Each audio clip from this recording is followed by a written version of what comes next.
Do you know many people are having trouble with installing batteries in their Fujifilm Instax Mini 12? Don't worry. In this video, we'll show you how you do this. Let's start. Step 1. Locate battery. Ensure your camera is off before you begin. Locate the battery compartment on the side of the camera. Step 2.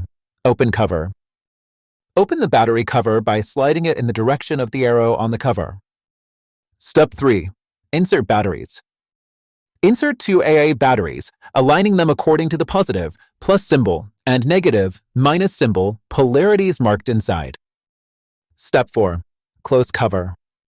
Slide the battery cover back into place until it clicks, confirming it is securely closed. Step 5. Check power. Turn the camera on to ensure it's powered up after the batteries are correctly installed. Now you should be able to install the batteries in your Fujifilm Instax Mini 12 with ease.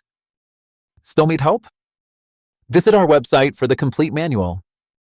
There you will also find questions and answers from other Fujifilm users. Did you find this video helpful? By subscribing, you help us continue to answer users' questions. So, subscribe to our channel. Thanks for watching and see you in the next video.